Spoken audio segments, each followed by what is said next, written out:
गाथा. शंभूगाथेच्या या भागात छत्रपती संभाजी महाराजांच्या जीवनातील उत्तरार्धाचे वर्णन केलेले आहे.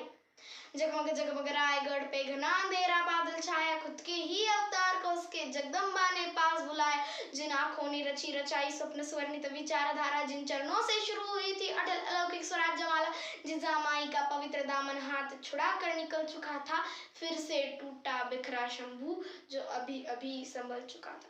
पूछूंगा मैं प्रश्न कही अब दे जवाब, पर सोच तो बार मिले न उत्तर यदि तुझे तो झूठे तेरे नीच विचार. अगर चरित्रहीन संभाजी राजे, अगर स्त्री का न सम्मान उन्हें, तो दे दो कोई सबूत पुख्ता.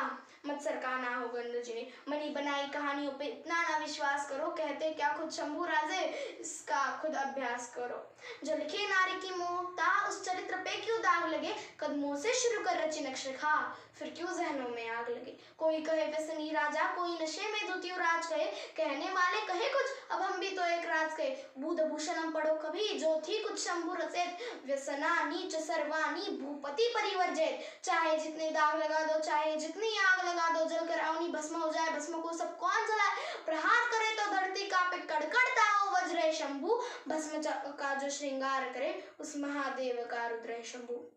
राजनीति के षड्यंत्रों का चक्रव्यूह रचा जा रहा. गैरों को अपना कहकर शंभू उसी जाल में फंसा जा रहा. तभी नियति ने उठाया धनुष और किया वार था एक घनघोर तीर. इस कदर घुसा हृदय में, बिखरे टुकड़े चारों ओर. रायगढ़ की पनाह में राजे ने अंतिम स्नान किया. छत्रपति को ले जाने मानो शिव जी ने प्रस्थान किया. भराए थे नेत्र सभी के, धरती अंबर पवन समंदर. अंतिम दर्शन हुए सभी के, घुट घुट कर अंदर ही अंदर.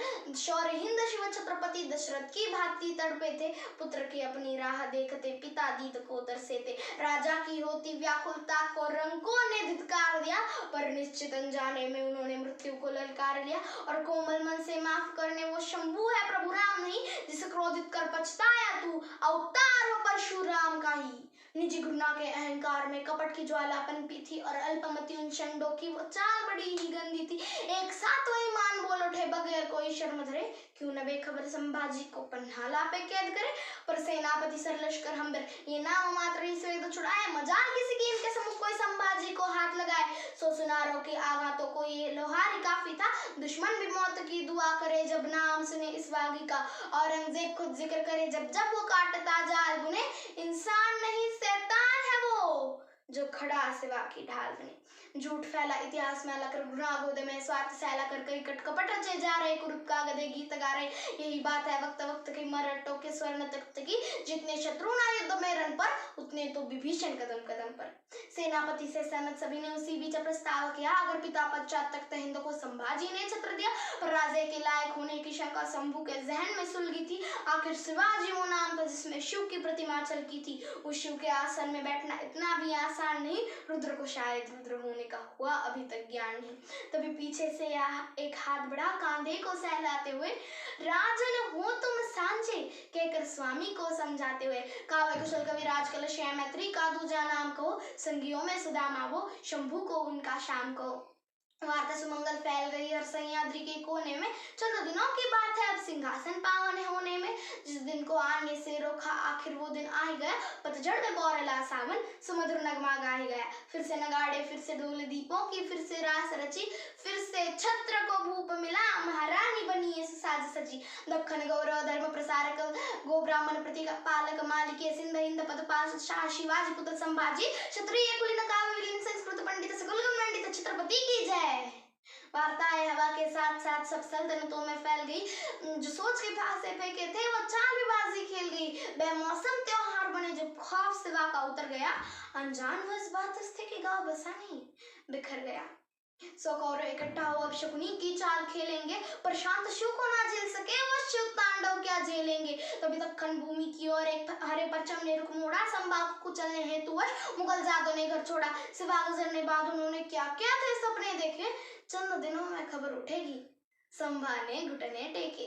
पर मैदान जंग में शिकस्त है अंधमती के घोड़ों. हौसला कुचलना है उनका तो पहले उनके गढ़ तोड़ो. तो कौन करेगा पहल बताओ, किला कौन सा लेंगे हम. राम शेष जीतेंगे हुजूर, ये शहाबुद्दीन ने ली थी कसम। रात भर की बातें कहकर 5 साल तक मुगल लड़े, एक किला ना जीत सके और दक्कन के थे पीछे पड़े। औरंगजेब ने जान लिया कि सिवा अभी तक मरा नहीं, मेरे खौफ से मुर्दे डरते हैं, यहाँ एक मरट्ठा डरा नहीं और रास्ते का काटा नहीं है, हलक में अटकी जान बनाए। संभा आखिर चीज क्या है, किस मिट्टी का शैतान बनाए, और संभाजी को समझ सके ये तेरे बस की बात नहीं, ये पाक हिंद की मिट्टी है जहाँ तेरी कोई औकात नहीं। वहां निकल चुके थे संभाजी गनीमों पे अपनी नजर गड़ा। 9 साल से दुश्मन का अपराशिव धनुष जब ये तीर उड़ा, मैसूर तमिल बंगाल बिहार से आंध्र प्रदेश की सीमा पार कर फतेह मुकम्मल दौड़ रहा। शिवाजी का भगवा सरदार 9 साल लड़ा, 9 साल बढ़ा, 9 साल से सीना तान खड़ा, 9 साल औरंगजेब जूझ रहा, बस एक फतेह की आस लिए। 9 साल दुआ न दर्ज हुई, तस्बीरी इबादत पास ली।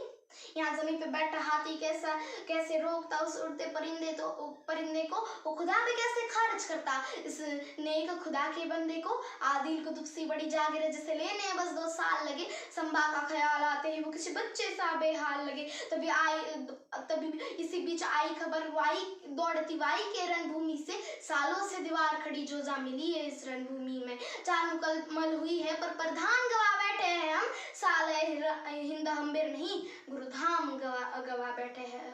सरलश्कर पश्चात मची हलचल मुगलों के डेरे में, अब संभा की खैर नहीं, लोग फंस गए मौत के घेरे में। पर हुजूर जब भी वो सामने आया, हर बार उठे जनाजे है, औरंगाबाद और बुरहानपुर के जख्म अभी भी ताजे है। इब्लिसों की फौज हुजूर सर कफन बांध वो दौड़ी थी, ऐसा लूटा तब संभा ने लंगोट तक ना छोड़ी थी। तब बड़ी बेहुदा सोच के चलते औरंगजेब ने हुक्म दिया, उम्मीद भी क्या थी उससे जिसने रिश्तों को जिंदा दफन किया। सीधे मुंह मैदान जंग 9 साल से ना हम जीत सके, अब दुखती नस पर हाथ रखो जो दिल पर उसके बीत सके। वहाँ श्रृंगारपुर में अपनों ने ही छत्रपति से बैर लिया, यहाँ राजधानी को एतिकाद ने चारों ओर से एतिकाद ने घेर लिया। ये खबर सुनते दौड़े संभाजी व्याकुलता का बोझ लिए, वही ठान गड़ा बैठा था मुकर्रर, उसी पथ में अपनी फौज लिए। इत्तेफाक नहीं है हरगिज़ इसे सोची समझी चाल को, इतनी पुख्ता खबर है मतलब किसी अपने का ही जाल को। मुगलों के तलवे चाटे थे किसी ने, जमी के चंद किश्नों के चलते, हर बार जहांगीरें तबाह हुई है इन मुफलिस रिश्तों के चलते। पर मल्लो जी ने दिया हौसला, राजन तुम बस आगे बढ़ो, हम गौर पड़ेंगे संभाल लेंगे, हरगिज ना तुम पीछे मुड़ो। हर हर महादेव हरमक से मरहट्टों के गूंज रहा, छत्रपति के खातिर हर कोई जान लगा कर जूझ रहा। तभी लहू में लिपटे मल्लो जी को चारों ओर से घेर लिया, भवानी के इस वीर पुत्र को गिद्धड़ों ने नोच कर ढेर किया। जान पे जब बीती है तब अपने ही बेईमान हुए हैं, इतिहास गवाह है जब मैं हर वक्त पराए ही कुर्बान हुए हैं। वह शंभु समक्ष नियति वो खड़ी बार बार ये पूछ रही, परिभाषा क्या है रुद्र की, क्यों मृत्यु के पास ये खींच रही। जो रस्सी पड़ेगी गले में दे जवाब, उसी में लपेट के फंस गया इस दुविधा के चलते शेर भेड़ों की चपेट में। दस्त हुआ धोखे से मगर हथियार न शंभू छोड़ रहा, करीब आ रहा है शेर के जो भी रुआ वही छोड़कर दौड़ रहा। जब चारों ओर से कूदे बुज़दिल जैसे चिट्टिया शक्कर को, जिसमें इस कदर सुन्न हुआ जैसे पानी में गिर रहा कंकर हो।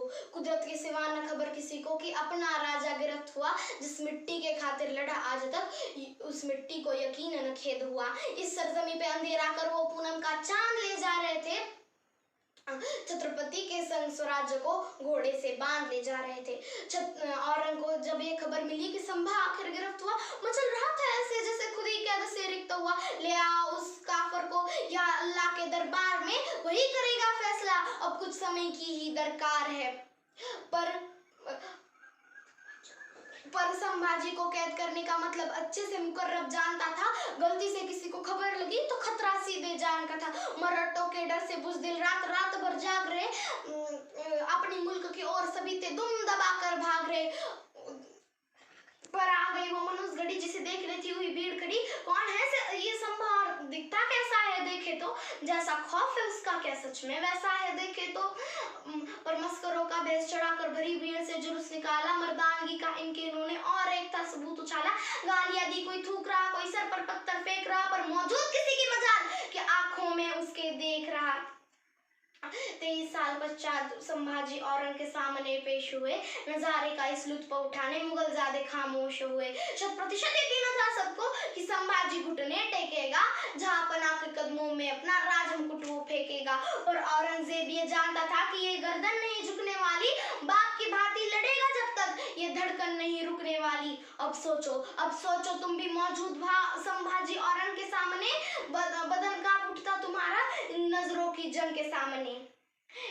एक की फतवाए आलमगीर एक तरफ और दूसरी ओर सियासत अवाम, एक सिखाता शरीयत सबको, एक को हर धर्म समान, एक की शान और शौकत मतलब 1/4 विश्व अवाम, एक की दौलत इतनी ही बस बुद्ध कृष्ण सा जीवन याम।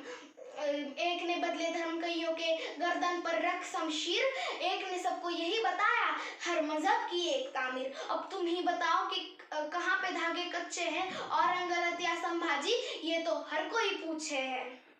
तभी संभाजी के करीब आकर पूछे कुछ औरंग ने सवाल, लूट कहाँ रखी है संभा? हम सोच कर हुए बेहाल।